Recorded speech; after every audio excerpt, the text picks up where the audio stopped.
A white female billionaire was racing to an important meeting when her $4 million hypercar suddenly started smoking and died right in the middle of the road. Stranded, surrounded by a crowd with their phone cameras pointed at her, panic began to set in until a homeless black man stepped out from the crowd and calmly said, "I can fix it." At first, she snapped at him, scoffed, completely certain he was just some random stranger trying to get close to her car.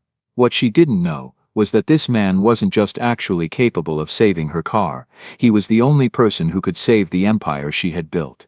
Before we dive in, where are you from? Drop a comment below and tell me, and don't forget to hype and subscribe for more heartwarming stories every day. Clara Vance hated running late, and today she was already 10 minutes behind schedule as her Nebula Phantom glided into Solis District, the part of Avalon City where all signals went to die. Everybody in town knew this was the black hole of reception. Solis District was notorious for its industrial interference, heavy machinery, data-secure facilities, entire blocks shielded from public networks. Out here you only got service if you were plugged into the private security booths scattered around the perimeter, and Clara was stranded at least a block away from the nearest one. Clara didn't have time to care about that. She had a multi-billion-dollar investor meeting waiting across town, and her hypercar, her prized, spotless, temperamental Nebula Phantom, was supposed to get her there in style. Instead, the moment she turned into the industrial corridor, the engine coughed, let out a strange metallic whine, and then a plume of blue-gray smoke curled out from the vents like the car was trying to exhale its last breath. Clara's stomach dropped. She had maybe 50 minutes to get to that meeting, and now her $4.5 million status symbol was choking in the middle of Solis District with zero cell signal and about 30 strangers already slowing their walk to film. "Perfect," she muttered, slamming the door behind her as she got out. "Just perfect." She tried calling roadside assistance anyway, waving her phone around like maybe a bar of signal was hiding somewhere above eye level. Nothing, not even an SOS flicker. The longer she stared at the smoke, the more heat crawled up her neck. She needed help, and she needed it now, preferably the kind that came with a non-disclosure agreement. Folks in Solis District weren't exactly known for minding their own business. That's when she heard a voice behind her. "Ma'am, I wouldn't stand too close to that if I were you." She turned, already irritated, already ready to shut down whatever nonsense was coming her way. The man standing a few steps back was tall, broad-shouldered, and dressed in layers that didn't match. 3-year-old hoodie, thrift store jacket, jeans that had seen more concrete than daylight. His beard was patchy, his hair tied back, and his eyes sharp in a way that didn't fit the rest of him. A homeless guy. Great. Exactly the kind of attention she did not need going viral right now. "I'm fine," Clara snapped, waving him off without actually looking him in the eye. "Please step back." But the man didn't budge. He tilted his head, listening in a way that felt strangely technical, like he was tuning into the engine instead of her tone. "You hear that?" he asked, pointing toward the hood. "That rattling under the smoke, that's not a pretty sound." "Sir," she said, jaw tightening, "I don't need commentary. I need a tow truck." "Yeah, well," he said, shrugging lightly, "you're not getting one out here. Not for a while anyway." Clara tried her phone again just to prove, mostly to herself, that something would work if she pushed hard enough. Still nothing. The man nodded at her dead screen. "Told you, Solis is a signal sinkhole." "Thanks," she muttered. "I got that part." The guy took a small step forward, hands lifted like he didn't want any trouble. "Okay, look," he said, in a calm, almost apologetic tone, "but your cooling system's in trouble. That smoke color, that's the secondary loop running hot, real hot." Clara blinked at him, disbelief shifting into irritation. "I'm sorry, what? Secondary loop?" he repeated, like this was a normal sidewalk chat. "Probably a microfracture. You don't want that turning into a full breach." This time she looked him directly in the face. His tone wasn't mocking. His eyes weren't wandering. He was speaking, like he knew what he was talking about, like he'd done this before. But that made no sense. Clara crossed her arms, refusing to take the bait. "Sir, you don't know anything about this car." "I know what a dying coolant chamber sounds like," he said, "and yours is screaming."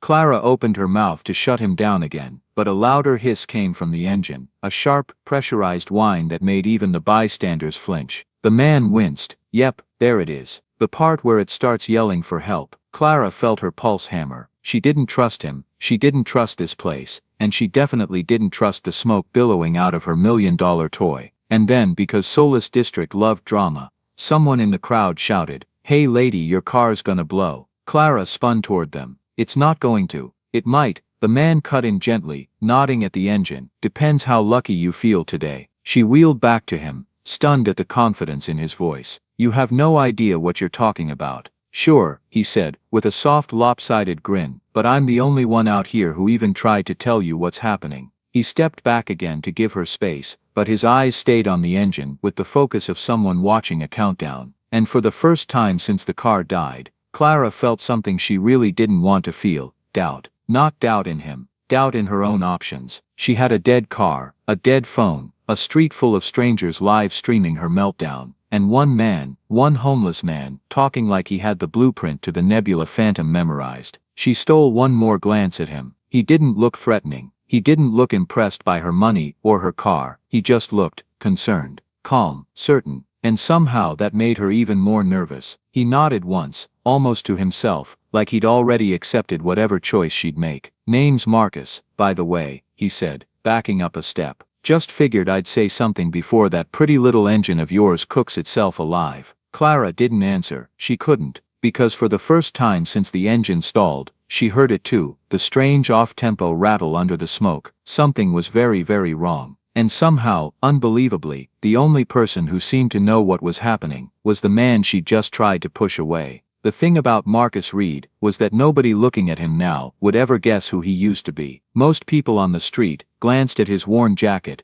the scuffed sneakers, the tired eyes that had seen too much, and filed him away in that mental drawer labeled, "Not my problem." Clara had nearly done the same just minutes earlier, barely giving him more than a passing look. What she didn't know, what almost no one in Avalon City knew, or even bothered to imagine, was that Marcus had once been the kind of person people begged to get in a room with. Before Solis District sidewalks became his address, Marcus had lived and worked in labs so bright and so impossibly high-tech, they didn't even allow coffee inside, for fear a single spill could ruin millions of credits worth of equipment. Back then, Stellar Lab called him a prodigy, Novatech Industries called him a critical asset, and the engineers at both companies quietly, almost reverently, called him the guy you don't argue with when it comes to heat. He wasn't bragging, he was simply built different. Marcus didn't just read thermodynamic equations, he heard them. Engines spoke to him the way instruments speak to musicians. If something vibrated wrong, he knew instantly. If a chamber ran hot, he could point to the exact bolt,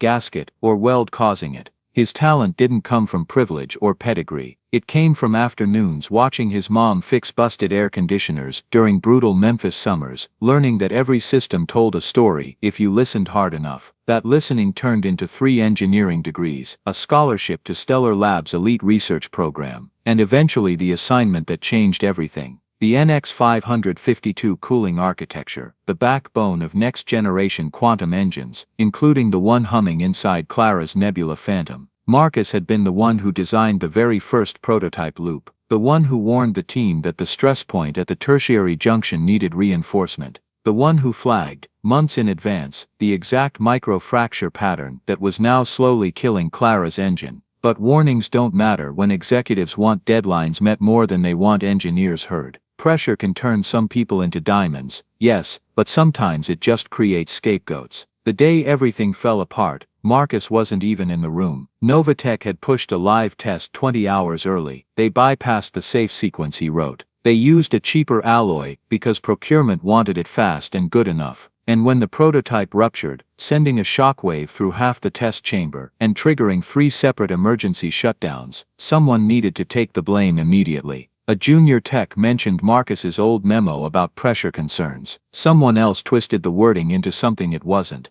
By the time Marcus got to the office, the narrative was already locked in. He was the problem. Not the shortcuts, not the cost-cutting. Him. Unreliable. Impulsive. Not a cultural fit. Words that slid out smoother because he was black. Words that stuck harder because he wasn't connected. Words that closed doors faster than truth could pry them back open. Within a week, his contract evaporated. Within a month, so did his savings. And within a year, all the companies that once fought to hire him acted like they'd never seen his resume. Avalon City didn't push him down, it simply didn't care whether he ever got back up. Now he slept behind the old machine shop on the north end of Solis District, where the constant hum of industrial engines was the closest thing to a lullaby he needed. Every morning he folded his tarp with almost military precision, washed up at the public restroom, and walked to the Avalon Library the moment it opened, because genius doesn't switch off just because society does. He read every engineering journal the city tossed out. He taught science to kids at the West Side shelter 3 nights a week, and he kept listening, always listening to the engines passing through Solis District. Which was why, earlier that morning, before he even rounded the corner, he recognized the sound of Clara's Nebula Phantom. A Nebula Phantom had a very particular rhythm, smooth, controlled, balanced like a perfectly engineered heartbeat. But this one carried an unfamiliar hitch, a slight drag in the quantum cooling pulse he had heard only once before, years ago, during that infamous rush test. He stopped walking, tilted his head, listened again. Somebody didn't reinforce the tertiary junction. Again, he whispered to himself. It should have been someone else's problem. But when the second pulse hit his ears, sharper, weaker, almost pleading, Marcus knew exactly what came next if no one intervened, and he couldn't stand by and let another system fail when he knew precisely how to save it, even if the person he was about to help might look at him like he didn't belong anywhere near her pristine car, even if stepping in meant brushing up against the world that had thrown him out without looking back. He walked toward the smoke anyway, because that's who Marcus Reed was, the man who still fixed things, even after nobody bothered fixing anything for him. By the time Clara forced herself to stop staring at Marcus like he'd just crawled out of a conspiracy thread, the security team from the Solis District booth was already hurrying over. 2 guards, broad shoulders, clipped voices, fluorescent badges that made them look more official than they actually were. The taller one spoke first, not even pretending to hide the irritation in his tone. "Ma'am, you need to step back, sir, move away from the vehicle." Marcus lifted his hands, palms open, voice steady. "I'm not touching it, I'm just telling her what's happening." The guard snorted. "Yeah, and what's happening?" "Secondary loop leak," Marcus replied calmly, nodding toward the hood. "Probably a microfracture at the junction. She's got, maybe." He squinted, listening again to the soft hiss beneath the smoke. 45 minutes before permanent damage. Clara scoffed out of reflex, but something inside her chest tightened anyway. 45 minutes. Her investor meeting flashed across her mind like a warning. "Right," the guard muttered, rolling his eyes. "You run diagnostics in your sleep, huh?" Marcus offered a tiny shrug, as if the sarcasm didn't even register. "Used to." The shorter guard stepped between them, sizing Marcus up the way people do when they've already decided who you are. "ID, he said curtly. "Let's see it." Marcus pulled out the only identification he had left, his shelter card. The guard took one look and handed it back like it was contaminated. "No current address, no employer on file, prior incident at Novatech," he said to Clara. "Ma'am, he needs to leave the area, could be trying to tamper with proprietary tech." Clara crossed her arms defensively, grateful to have authority nearby even if she wasn't entirely sure they were right. "I told him to step back," she said. "He's making some wild claims about knowing my engine." Marcus let out a soft, tired exhale, the kind that said he'd lived this scene before, 100 versions of it. "Look," he said, glancing at the smoking car again, "you don't have to believe me, but that sound." A sharp metallic whine cut through the air as if on cue. Marcus raised his eyebrows slightly. "That sound means your chamber's hitting the first destabilization point."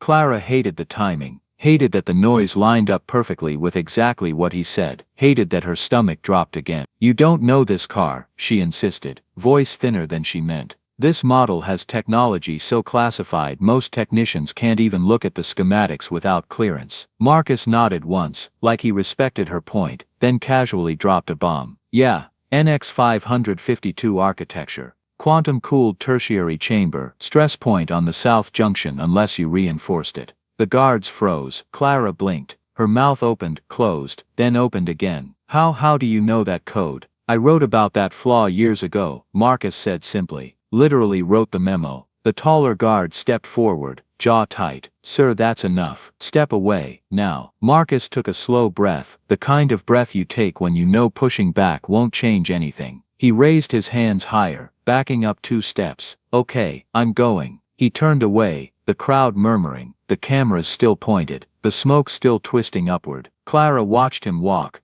like he'd rehearsed leaving before, walk like someone used to being dismissed. And then the engine gave another violent rattle, sharper, louder, a sound that hit her spine. Marcus stopped mid-step, didn't turn, didn't speak, just listened. Then he glanced over his shoulder, eyebrows knitting. She hits that frequency again, he said quietly, you'll lose containment. This time, he wasn't selling anything. No confidence trick, no big theatrics, just a warning delivered with the composure of someone who genuinely didn't want anything bad to happen. Clara swallowed hard. Containment of what? Heat, he said, pressure, and about 9 very expensive components you don't want melting together. The guard snapped again, impatient. Move along, man, we've got it. Marcus looked at him, then back at Clara. His voice softened. I know you don't trust me, you don't have to, but your tow truck won't get here for 2 hours, and your car hasn't got 40 minutes left. Clara felt something shift inside her, annoyance turning into uncertainty, uncertainty turning into fear, fear turning into something she hated to admit. She needed help.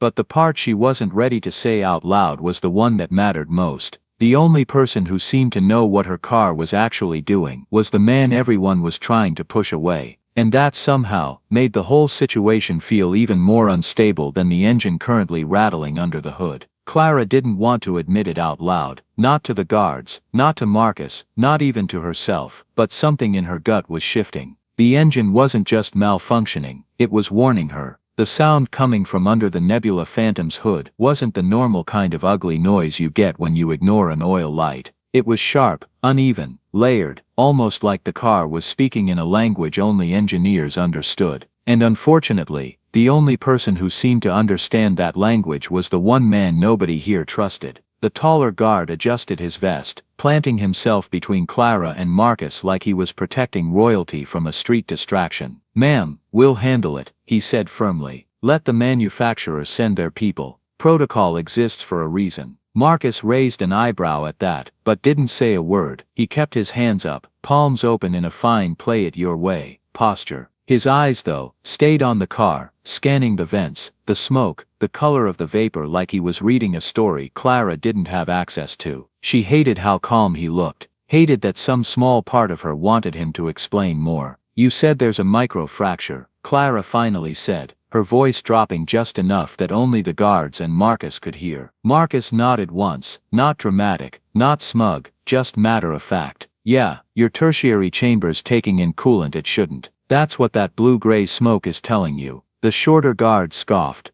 And you know this because, what, you're the car whisperer? Marcus shrugged lightly. I'm good at listening. The guard muttered something under his breath that definitely wasn't a compliment. Clara clenched her jaw. She didn't want this conversation. She wanted her car fixed, her meeting made, her reputation intact. Yet the rattle under the hood refused to give her any sense of control. She tried the booth phone again. The roadside team repeated the same answer. 2 hours, even with priority status. She hung up and stared at the smoking car. 2 hours was not an option. If the damage was as severe as Marcus claimed, she wouldn't even have a car left to tow. When she turned back toward him, she caught something strange, something out of place. Marcus wasn't just watching the engine, he was predicting the rhythm of its failure in his head. His eyes weren't desperate, or opportunistic, or pleading the way she expected from someone in his situation. They were calculating, focused, the same way her lead engineers looked when they were troubleshooting code. It unsettled her more than the smoke. All right, Clara said, forcing authority back into her voice. Explain one thing to me. How did you know that system code? Marcus hesitated, not because he didn't know the answer, but because he was deciding how much truth she could handle. Then he said it. I wrote the original memo on that failure point.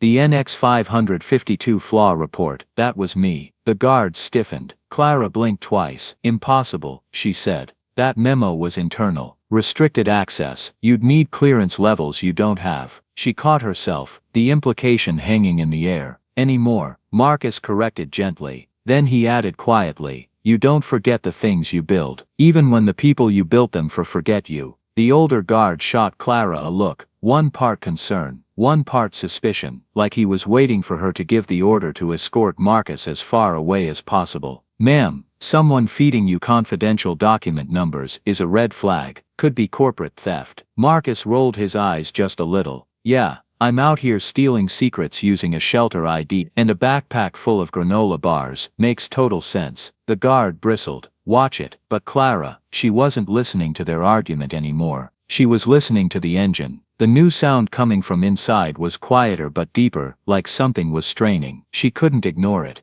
Tell me the worst-case scenario, she said, finally turning fully toward Marcus. He studied her with the expression of someone who'd been waiting for that opening. Worst case, the breach grows, coolant floods the tertiary chamber, the quantum bearings overheat. You lose pressure stabilization. You're looking at maybe 900 grand in parts and 3 months without a vehicle. Clara felt her jaw clench. That was worse than she was prepared for. Much worse. The shorter guard crossed his arms. Even if he's right, we can't let some random guy tear open the hood of a proprietary hypercar. Marcus shrugged. Then don't let me tear anything open. Let me show you what's already happening. The engine's doing the talking. I'm just translating. The engine hissed again, louder this time, almost like it wanted to prove him right. She hated coincidences when they piled up like this. She walked closer to the hood and watched the smoke shift. The color wasn't random, it was changing shades, swirling thicker in the same rhythm as the noise Marcus reacted to earlier. She wasn't an engineer, but she wasn't stupid. Something was wrong, and Marcus wasn't guessing. He was anticipating. Her mind raced. If she let him near the engine, and he messed up, she'd be liable for a security breach. If she didn't let him near it, and he was right, she'd watch her hypercar die on the side of the street like a very expensive casualty. She closed her eyes for half a second, just long enough to admit silently to herself, I need more than luck, I need information. All right, Clara said slowly, if you had the proper equipment, hypothetically, what exactly would you do? Marcus didn't miss the shift. His tone brightened a fraction, not cocky, just relieved she was talking like someone who actually wanted to solve the problem. I'd isolate the section of the loop, vent the contaminated coolant, reinforce the microfracture, and rebalance pressure. Takes about 20 minutes. The tall guard barked a laugh. With what tools? A spoon and a prayer. Marcus pointed at Clara's emergency kit, tucked in the back trunk. She's got half the gear already. And the rest, he pointed at the convenience store across the street. 2 items inside, pencil lead, and a disposable mask. The guard stared. A pencil, Marcus nodded, a very specific one. The guard rubbed his temples like he was trying not to explode. Ma'am, this guy's messing with you. But Clara wasn't listening to him anymore. She was watching Marcus's face, how relaxed he looked when he said the plan, how unbothered he seemed by the guard's skepticism. He didn't look like a desperate man trying to impress anyone. He looked like someone who had done this before, someone who had stood in a lab explaining failures to people who ignored him. She suddenly realized something. Marcus didn't sound like a homeless man pretending to know engineering. He sounded like an engineer pretending not to care that nobody listened. The thought hit harder than she expected. Show me, Clara said. Marcus blinked. Show you what? Not the repair. Show me what's happening inside. Her voice had shifted, less defensive, more curious, but still guarded. Marcus stepped forward slowly, careful not to startle the guards. He pointed through the hood vents, tracing specific angles with his finger in the air. Right there, he said. That section. That's where the secondary and tertiary systems meet. That line of smoke, wrong density, means coolant's leaking through a crack about the width of a hair. He pointed again. The sound you're hearing is the chamber compensating. It'll keep trying until it can't. The tall guard's expression faltered, just a flicker, but Clara caught it. Marcus continued, your car isn't dying yet, but it's not getting better on its own. It's like ignoring a fever and hoping it goes away. Clara's throat tightened. She couldn't deny it anymore. He knew what he was talking about, too well. The guard, sensing Clara's hesitation, stepped in. Ma'am, for your safety, we need to secure the vehicle and wait for authorized personnel. Marcus took a step back, resigned, hands already rising in surrender. It's your call, he said. I'm not forcing it, just saying. If you wait, it'll be toast. And then the engine let out a deep grinding groan, a sound that didn't even pretend to be subtle. Clara's eyes widened. Marcus didn't say anything. He didn't need to. The sound said it for him. She spun to the guards. Check his background again. We already did. Check deeper, she snapped. Annoyed, the tall guard radioed the booth. A long minute passed. Another. The engine hissed again. Then the booth operator's voice crackled back. Hey boss, we just got something weird. There's a flagged internal file from Stellar Lab tied to his name. Some kind of technical memo. Marcus didn't move. The guards did. Clara felt the shift ripple through the air. Pull the file, she said. We can't, the operator replied. It's locked under a restricted clearance, but his name is definitely attached. The guard looked at Marcus as if truly seeing him for the first time. Clara's heartbeat quickened. She whispered, almost to herself, "What the hell kind of homeless man has a restricted Stellar Lab memo under his name?" Marcus finally shrugged, a tired one. The guard straightened. "Ma'am, maybe we should hear him out." The crowd leaned in. Phones stopped moving. Even the engine seemed to quiet as if waiting for her next move. Clara exhaled slowly, her decision chasing itself to the surface. "All right," she said, meeting Marcus's eyes, "tell me exactly what you need." And for the first time since the car broke down, the fear in her chest eased, just a little. Because for the first time she wasn't guessing, she was choosing. Marcus nodded once, the faintest smile touching the corner of his mouth. He knew this was the moment everything would change. And Clara suspected it might change more than just her car. Clara didn't realize she'd been holding her breath until the words slipped out of her mouth. "Tell me exactly what you need." For a second Marcus didn't move, didn't speak, didn't even blink. He was waiting, making sure she actually meant it, making sure the guards wouldn't swarm him the second he stepped forward.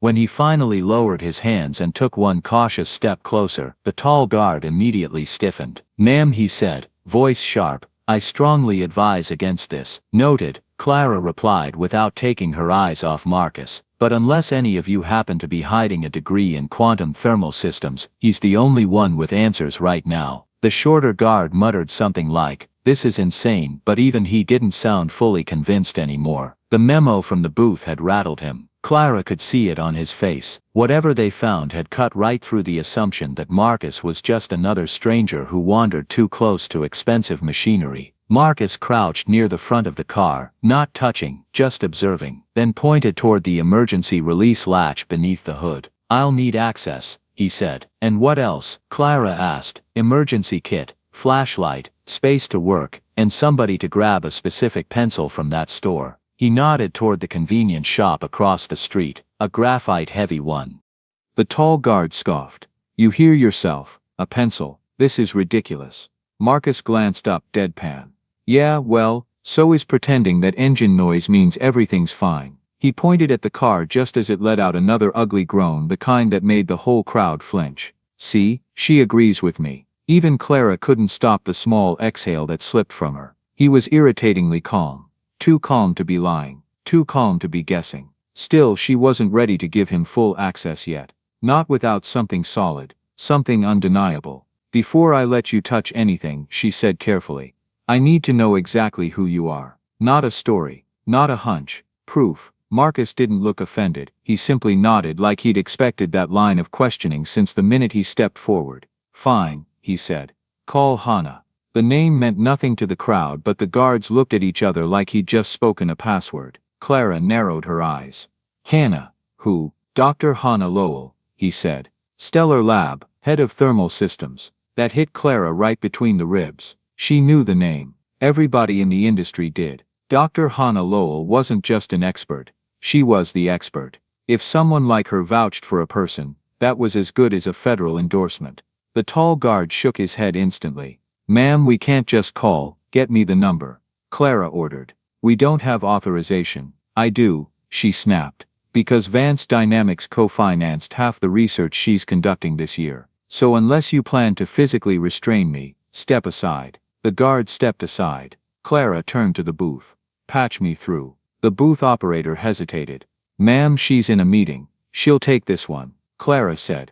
"Trust me." The operator patched her through. The line rang once, twice, then clicked. A crisp, focused voice answered, "This is Dr. Lowell." Clara straightened unconsciously. "Dr. Lowell, this is Clara Vance from Vance Dynamics.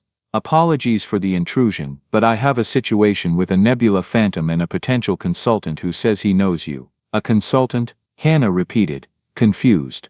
"Who?" Clara glanced at Marcus. He met her eyes, only the slightest flicker of nerves showing. "His name is Marcus Reed." Everything on the line went silent. Not static, not background noise. Silence. Then Hannah exhaled sharply, so sharply the guards turned instinctively, as if something physical had struck the call. "Is he there?" she demanded. Clara blinked.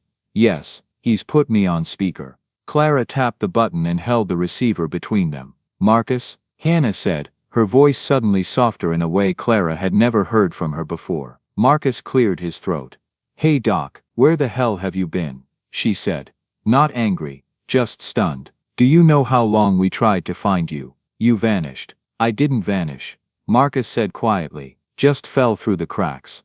Clara stared at him. She had expected Hannah to dismiss him, to laugh, to say she'd never heard of him. She did not expect this. On the phone, Hannah's tone shifted, turning sharp, directed at Clara. "Clara, do you understand who you have standing in front of you?" "I don't think I do," Clara admitted. "Marcus Reed is the single best thermal engineer I have ever met," Hannah said. "The NX 552 memo your security flagged. He wrote it. The reinforcement fix your car's system is supposed to use. That came from his analysis. Half the innovations the auto division licensed from us. Marcus built the prototypes."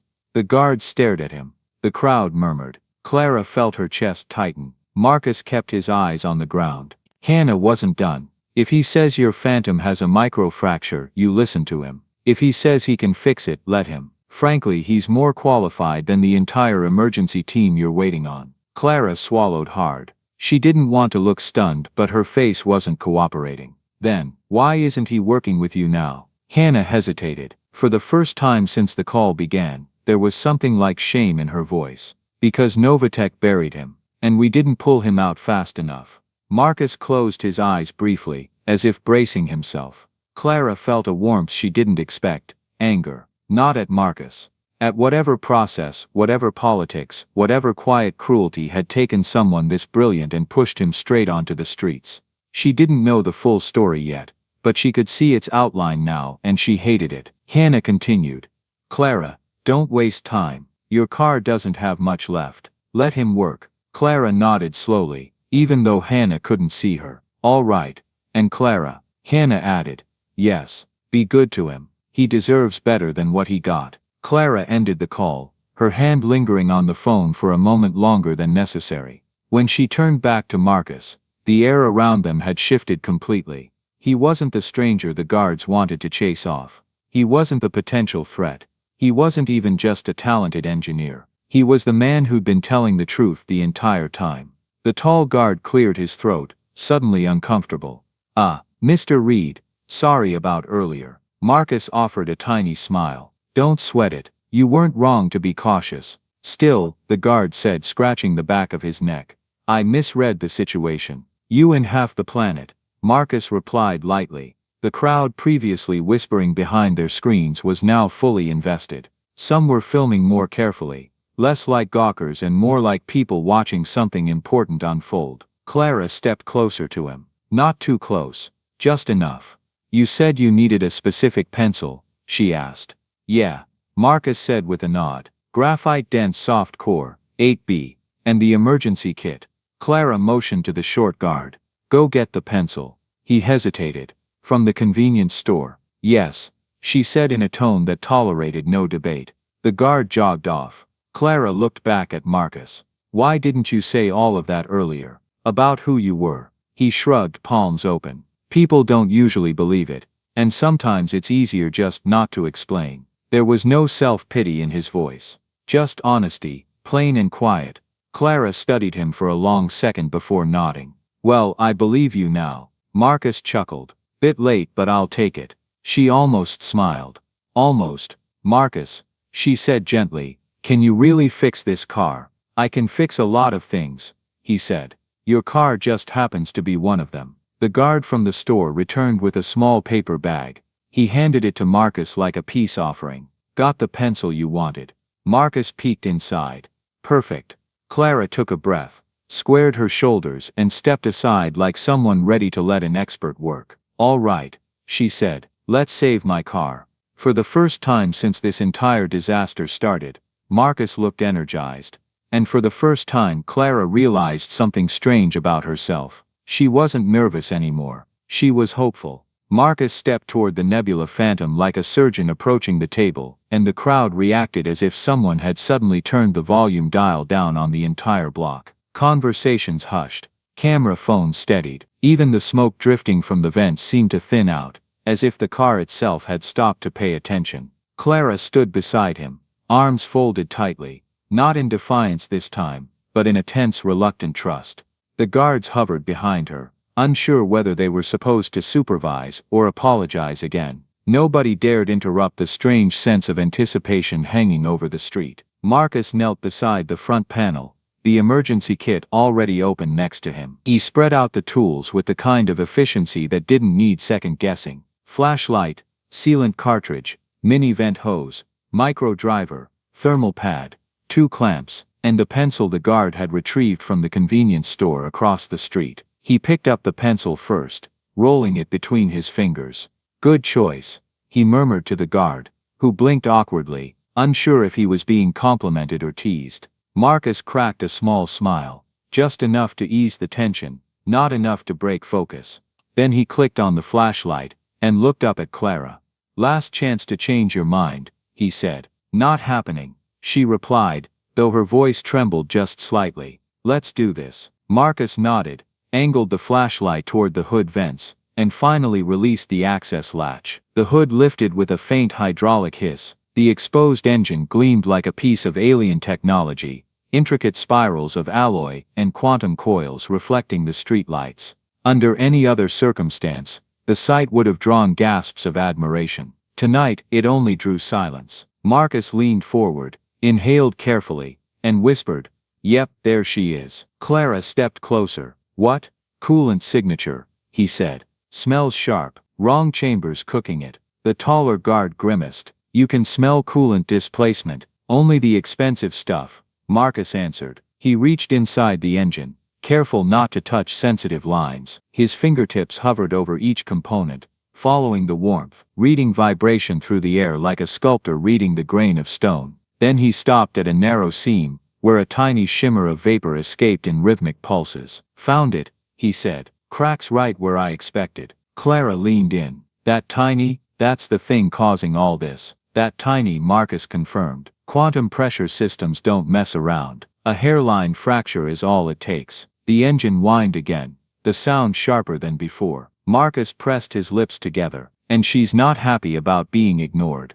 The crowd shifted uneasily. Marcus cleared his throat, rolling his shoulders once to loosen them. "All right," he said, with steady focus, "time to get to work." He took the pencil, snapped it cleanly in half, and used his thumb to slide the soft graphite core free from the wooden shell. The guards winced as if he'd just broken something valuable. Clara frowned. "I'm still trying to understand why a hypercar needs a pencil." Marcus grinned faintly. "Technically it needs graphite. The pencil is just cheaper." He crushed the graphite between 2 pieces of the thermal pad, grinding it until it became a silky dark powder. Then he mixed it with the emergency sealant, turning the paste into a thick metallic slurry that shimmered like liquid steel. Clara watched closely. "And that fixes the fracture. Temporarily," Marcus said. "Think of it like a patch. Not pretty but strong enough to survive." "How long does it hold?" 3 weeks, Marcus answered. "Unless you drive like a maniac." Clara let out the smallest, most embarrassed cough. "I drive responsibly." Marcus raised one eyebrow without looking up. "Sure you do." The crowd laughed nervously. Marcus didn't. He was already reaching deeper into the engine,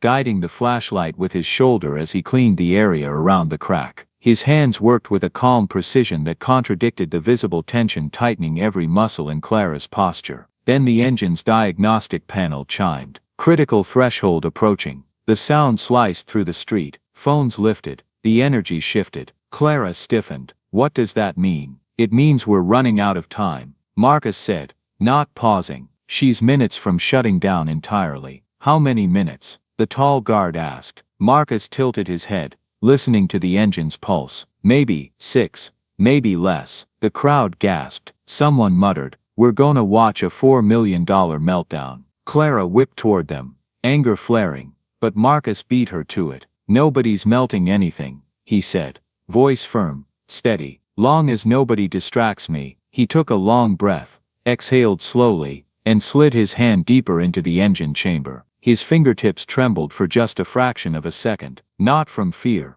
but from precision. He wasn't patching a pipe, he was stabilizing a quantum-cooled system with a homemade paste and sheer nerve. Clara's heart hammered in her chest. The guards weren't breathing normally anymore. The crowd had stopped recording out of instinct, terrified they might disrupt something cosmic. "Okay," Marcus murmured, "pressure is rising. Hold on." Hold on. He positioned the composite mixture over the fracture, pressing it gently with a thermal pad. The sealant hissed as it reacted to the superheated alloy. A line of steam curled upward. The engine protested with a violent shudder. Clara flinched. Is that supposed to happen? Yep, Marcus said calmly. Means she's fighting me. Cars have egos too. He continued pressing the seal into the fracture, molding it like clay over a hairline of danger. The graphite shimmered, reacting as Marcus predicted, fusing to the alloy like it belonged there. The diagnostic panel chimed again. 2 minutes to critical failure. The crowd nearly panicked. Marcus didn't blink. Almost there, he murmured.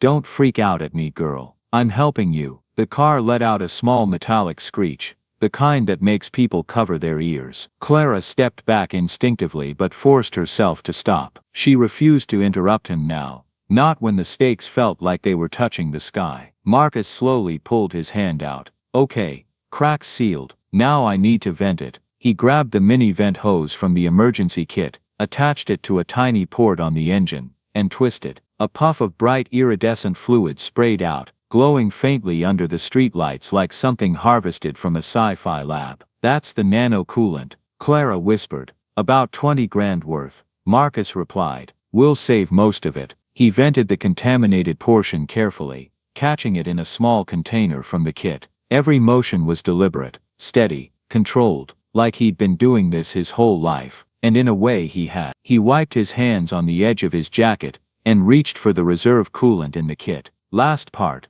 he said. We refill with standard coolant. Won't give you full power, but it'll keep her alive. Clara nodded, breath shallow. The refill went quickly but the tension didn't ease. Not yet. Marcus tapped the engine casing twice. All right, he said. Moment of truth. Clara stared at the start button inside the car like it was a detonator. What do I? Start the engine, Marcus said. What if Clara? He said gently. Start it. She swallowed, climbed into the driver's seat, and pressed the ignition. The engine whined for half a second, an agonizing, fragile, uncertain half second, before settling into a smooth, steady hum that washed over the street like a wave of relief. No rattling, no smoke, no warning lights, just life. The crowd erupted. Cheers bounced off the metal walls of Solis District. Someone yelled, "He saved it." Someone else shouted, "Holy hell." The guards exchanged looks of disbelief. Clara stepped out of the car, stunned,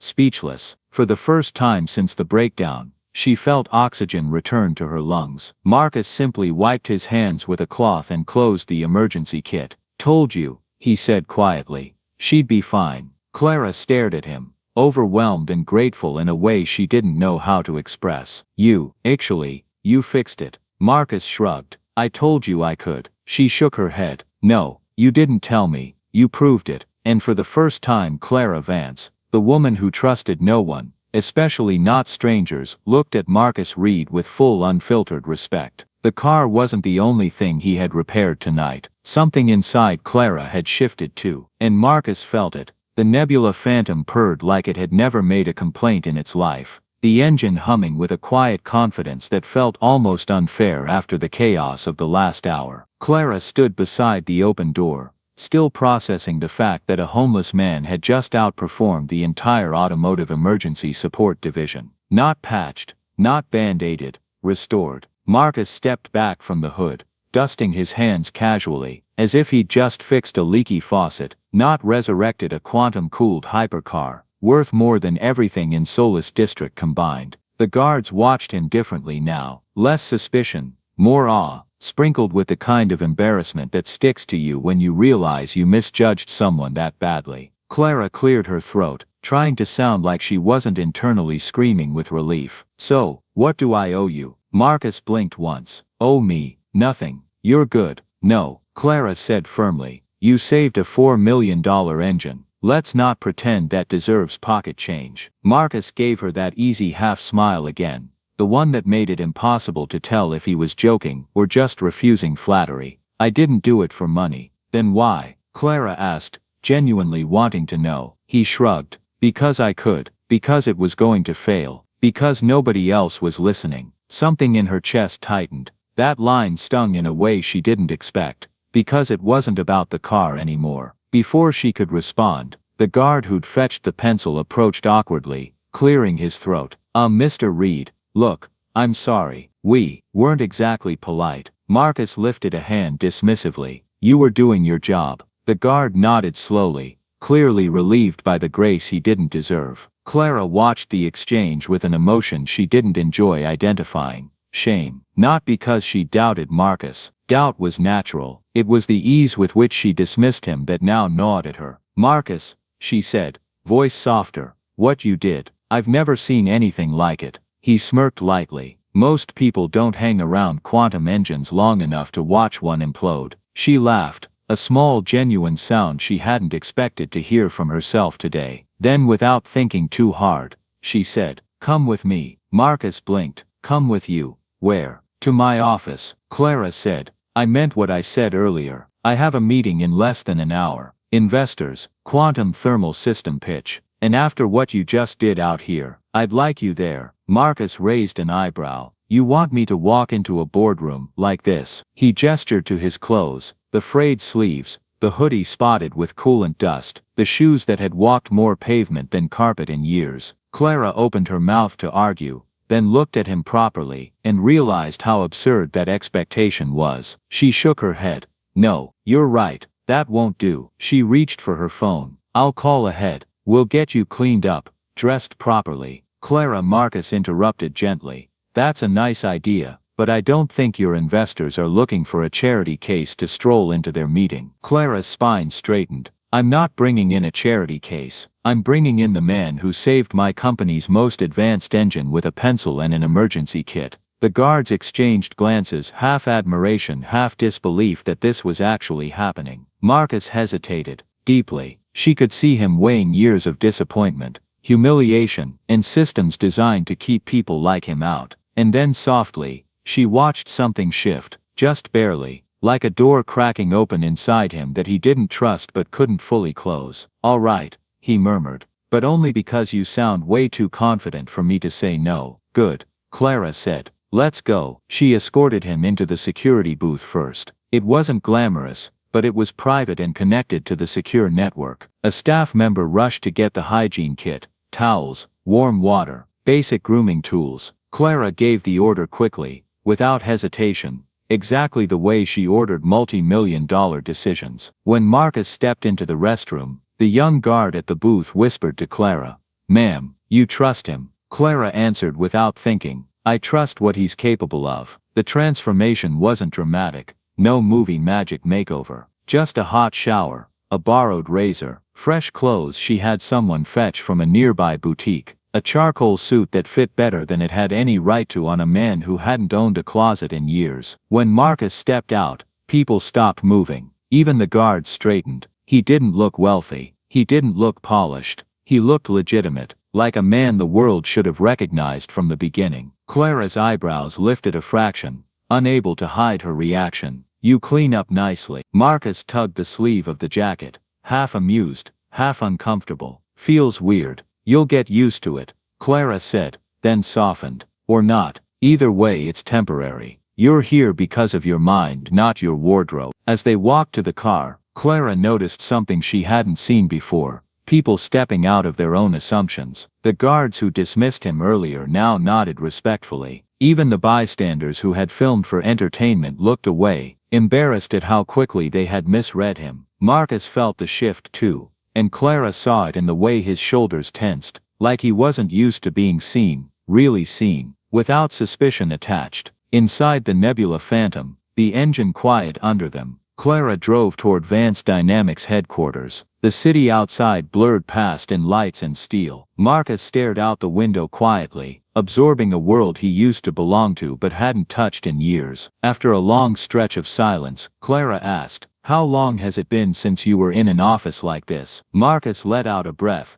half a laugh, half a confession. "Feels like a lifetime." She watched him from the corner of her eye. "Do you want back in?" Marcus didn't answer right away. His fingers tapped unconsciously against his knee, like they were remembering blueprints only he knew. "I want," he began, then shook his head. "I want a chance to matter again." Clara nodded. "Then this is the right place to start." When they pulled into the Vance Dynamics garage, security approached immediately, but Clara shut down every question with a single sentence that carried more weight than any badge they wore. "He's with me." She led him through the entrance lobby, polished marble, mirrored columns, biometric scanners humming softly. Employees turned to look, confused. Clara Vance bringing in anyone unannounced was unheard of. Bringing in a man no one recognized. Impossible. Marcus felt every stare like a spotlight, but Clara walked with purpose, and he followed her cadence. She guided him into the executive floor lounge. "This is where you finish getting ready. The meeting starts in 20 minutes. I'll have my CTO bring you the current deck." Marcus looked at her as if trying to read her intentions. "Why me though? You don't know me." Clara crossed her arms, not defensive but certain. "Because if you could diagnose a tertiary quantum chamber from sound alone, you can see flaws my top engineers miss. Because you've lived with systems your whole life, even when people ignored your warnings." She paused, her voice steadier than before. "And because someone finally should give you a chance that isn't wrapped in politics." For the first time since the morning began, Marcus seemed genuinely caught off guard. He nodded slowly. Clara stepped back toward the door. "I'll send Sophia our CTO. She's brilliant. She'll want to hear what you have to say." Before she left she added one last thing, softer than she intended. "And Marcus, thank you for saving my car. But more than that, thank you for proving I was wrong." Marcus didn't smile, not fully, but his eyes changed. Something warm passed through them. A recognition maybe. A tiny bit of healing. "Guess we're both getting something fixed today," he murmured. Clara let out a breath that felt lighter than anything she'd felt in years. Then she left him in the quiet room, and Marcus stood alone, staring at his reflection in the glass, clean, dressed, respected, invited, not as a ghost of who he used to be, but as someone who might, just might, be stepping back into the world that had forgotten him. Marcus stood alone in the executive lounge, staring at the glass walls reflecting a version of himself he didn't quite recognize. Clean suit, trimmed beard, fresh hairline. He didn't look like the man who slept behind a machine shop. He didn't even look like the engineer he used to be. He looked like someone paused between two lives, one he barely survived, and one he wasn't sure he deserved to step into. Before he could spiral into that thought, the door slid open. A woman in her 50s, sharp eyes, silver hair tied back with almost military precision, stepped in. She carried a tablet tucked against her side, and moved like someone who had no time for mediocrity. "Marcus Reed," she said, as if she'd been waiting her whole life to confirm the name. "I'm Sophia Reyes, CTO." Marcus nodded respectfully. "Nice to meet you." "No," she said with a small, almost approving smirk. "The pleasure's mine. Clara told me you saved her engine on the street with a pencil." He shrugged lightly. "Graphite's graphite." Sophia blinked. "Good. I was hoping that wasn't exaggerated." She handed him the tablet. "Here's the deck. Investor meeting starts in 10. They're expecting the largest update we've given in 2 years. And because Clara apparently has no patience for conventional timelines, she wants your eyes on it first." Marcus raised the tablet slightly. "Fast review. Think you can do it?" Sophia asked. Marcus looked at her, really looked at her, testing her tone, her intent. People had asked him that question before, but always with skepticism. Sophia's voice carried none. She was asking honestly. "Yeah," he said simply, "I can." He tapped through the slides. The schematics appeared, complex, layered thermal models designed for quantum computing arrays. The moment the diagrams loaded, something in Marcus lit up. His shoulders straightened, his eyes sharpened. He didn't just read the slides, he dissected them. Sophia watched him, arms crossed. She wasn't evaluating him like a threat or a burden. She was evaluating him like a peer. After 2 minutes, Marcus lowered the tablet. "There's a flaw." Sophia cracked the smallest grin. "Of course there is. Show me." He pulled up the internal diagram, pointing to a faint heat channel divergence. "Your heat sinks are feeding into the modulation grid too irregularly. A few hours under full load and you'll get a thermal flutter that forces an early shutdown." Sophia inhaled. "We suspected drift, but this is more precise than anything my team mapped." Marcus nodded. "The modulator bracket's too rigid. You need a multi-stage absorbance layer." "You mean exactly what you invented for the aerospace prototypes 5 years ago." Sophia raised a brow knowingly. Marcus hesitated, then nodded again. "Something like that." Sophia's voice softened. "You know you're brilliant, right? Marcus looked at the floor. I used to. She didn't say anything else. She didn't need to. Instead, she gestured toward the door. Come on. Let's go show them what you see. The investor room wasn't a room, it was an arena. Floor-to-ceiling LED displays, a sweeping glass window overlooking the skyline, a long conference table that probably cost more than Marcus's entire life savings before and after homelessness combined. 12 investors sat across from Clara, suits tailored, watches gleaming, expressions sharp. These weren't people who wasted time. These were people who could move entire industries with a single uncomfortable frown. Clara looked strangely calm, though Marcus could see the tension locked in her shoulders. When she spotted him entering with Sophia, something in her expression shifted. Not relief, not pride, something deeper, something like confidence finally returning home.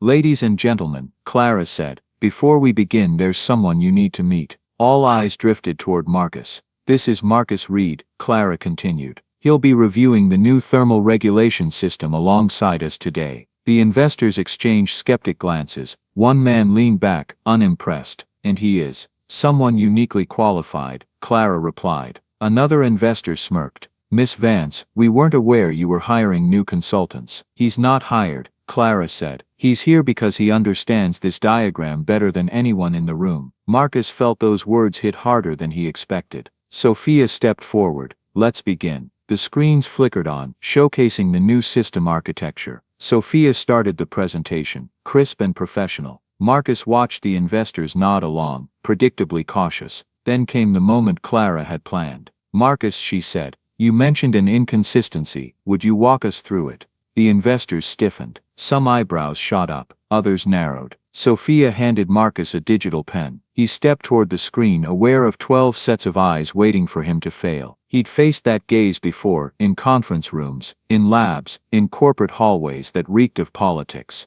But something about today felt different. Maybe it was Clara's presence. Maybe Sophia's. Maybe this was simply a moment he'd been waiting for without knowing it. He zoomed into the heat channel diagram and tapped a specific section. This area, he said clearly, is your problem. A few investors exchanged confused looks. Marcus continued. Your modulation grid is too rigid. You'll get thermal drift within the first few hours of operation. The system will lose efficiency by as much as 30%. 30%. Those words lit the room with a new kind of alertness. One investor leaned forward sharply. And you're certain? Marcus pointed again. The signatures don't lie. Here, here, and here. Heat buildup. The grid can't absorb fluctuations. Another investor crossed his arms. Do you have a proposed solution? Marcus nodded. Yes. This, he tapped a blank space on the screen and began sketching. The lines were fast, fluid, almost instinctive. A multi-layer absorbance bracket formed piece by piece, merging seamlessly with the existing grid. When he finished, silence filled the room. Not skepticism, awe. Sophia stepped closer to the screen, analyzing. This reduces drift by over 30%, she said quietly, and it cuts our manufacturing cost by 40%. Marcus finished. If you streamline the alloy mix, one investor nearly choked. 40. Another whispered, we beat Ion Core's entire product line with that. A third investor finally broke the silence. Who exactly did you say this man is? Clara answered gently, but with absolute authority. The person who designed the original thermal architecture your systems are built on. The investors looked at each other, startled. Marcus froze. It wasn't the truth that stunned him. It was the fact that Clara said it like it mattered, like it was something to take pride in, not something to hide behind corporate walls. One of the older investors, a man whose voice carried weight even when quiet, leaned forward. Mr. Reed, would you consider consulting for us? Starting immediately, Marcus blinked. Clara stepped in. He'll consider it after we review the terms properly. Marcus glanced at her, surprised. She didn't want him exploited. She wanted him valued. Sophia cleared her throat. And if we're being honest, he shouldn't be a consultant. Every investor turned toward her. He should be leading the project. Sophia said, his insights put us 3 years ahead, minimum. Marcus stared at her, stunned. Clara's expression softened with something close to pride. Not pride in herself. Pride in him. One investor finally spoke. We're prepared to fund the expansion immediately, Miss Vance. Good, Clara said. Then let's make this official. She turned to Marcus. After the meeting she whispered, so only he could hear, we need to talk about something bigger. Marcus swallowed hard. Bigger than this? Yes, Clara said. Much bigger. In that moment, standing in front of investors who had doubted him, beside a woman who refused to let him shrink, and a CTO who recognized him as an equal, Marcus felt something he hadn't felt in years. He felt like he was stepping back into the world. And this time he wasn't stepping alone. The meeting ended with applause. Real applause, not corporate politeness. Investors stood, shook hands vigorously, some even patting Marcus on the back like he'd been part of their team for years. His diagram remained displayed across the entire digital wall, frozen in bright blue lines like a signature left on the skyline. But Marcus didn't feel triumphant. Not exactly. He felt suspended. Like something inside him was still waiting for the other shoe to drop. Good things didn't stay. Good things didn't choose him. Clara approached him after the last investor left, closing the glass doors behind them with a soft click. The noise of the office faded. Just the two of them remained in the giant conference room, the city glowing through the windows like a promise he didn't trust yet.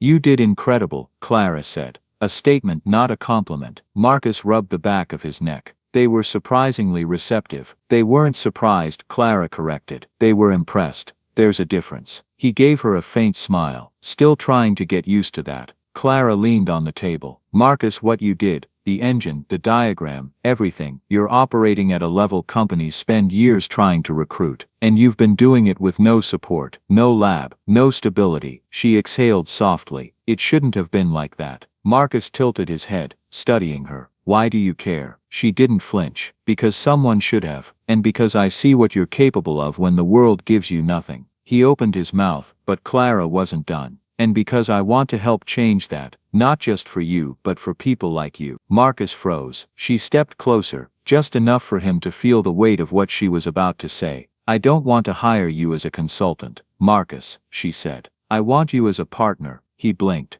"Partner in what?" Clara reached into her tablet, swiped to a set of diagrams, business outlines, and empty floor plan sketches. "A new division," she said. "A joint project between Vance Dynamics and you." Marcus stared. She continued, her voice calm but full of intention. "A place built around restoring talent. The kind of place that sees people the system throws away. The kind of place that looks at potential before appearance." Something in his chest tightened, unfamiliar and overwhelming. Clara's gaze didn't waver. "A center for innovation and recovery. Not charity, not pity. A space designed to give people the resources to stand again. Engineers, thinkers, makers, people like the ones you teach at the shelter." Marcus blinked. He hadn't expected this, not in any version of his imagination. And Clara added quietly, "You would lead it." He laughed softly, a sound halfway to disbelief. "Lead it? Clara, I haven't led anything in years." "You led an engine back from the dead today," she countered. "You led a room full of investors toward a system they couldn't see. And you led yourself through hell and somehow came out with your brilliance intact." Her voice softened. "Tell me who else could do that." He swallowed, hard, his throat suddenly dry.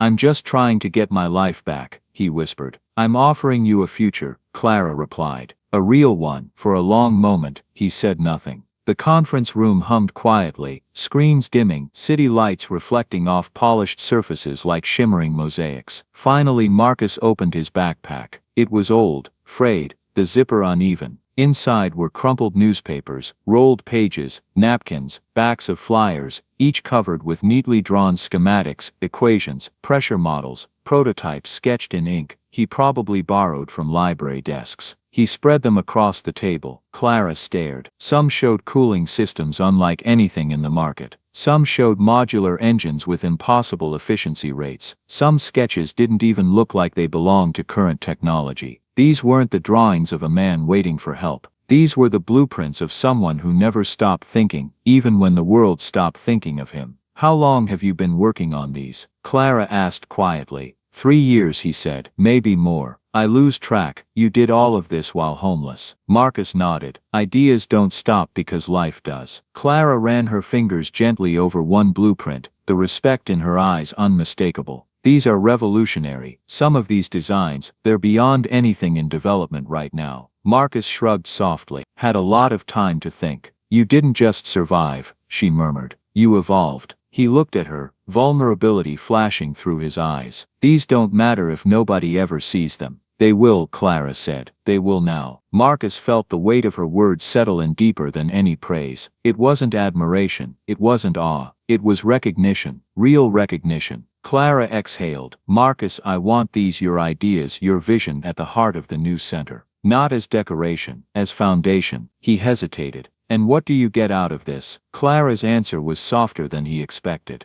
I get to build something that matters. The room went quiet. She extended her hand, slow, not forcing, not assuming. You don't owe me anything, Marcus, but I believe in what you can create, and I want to build it with you. He stared at her hand. He thought of Novatech. He thought of the shelter. He thought of the years he spent invisible. He thought of the engine that hissed like it was begging someone to listen. And he thought of the room full of people today who finally did. Slowly, almost cautiously, Marcus shook her hand. All right, he whispered. Let's build something. Clara smiled, not a polished CEO smile, not a PR smile, a real one, one that understood what this handshake meant. Good, she said. Then we start tomorrow. But Marcus shook his head gently. Not tomorrow. Clara tensed. You're backing out. He smiled faintly. No, I need to do something first. Later that evening, Marcus walked through Solis District, the same cracked pavement, same flickering streetlights, same city hum that had been his home when he had nowhere else to go. He approached the shelter where he volunteered, where he taught kids about circuits using cardboard and bottle caps. A boy he'd taught last week, smudged cheeks, bright eyes, was sitting on the curb building something from scraps. Marcus knelt beside him. Hey champ, what you building? The boy grinned shyly. A robot, but it doesn't work yet. Marcus reached into his pocket and placed a small card in the boy's hand. A simple card, no fancy logo yet, just an address, and 2 words, Innovation Center. The boy looked up. What's this? Marcus smiled. A place you come when you feel like nobody sees you. I'll be there. The boy's eyes widened with hope. Marcus stood, looked at the street one more time, and whispered to himself, no one gets left behind again. He walked away with the city lights reflecting in his eyes, not like a man leaving the past, but like a man walking into a future he was finally allowed to build.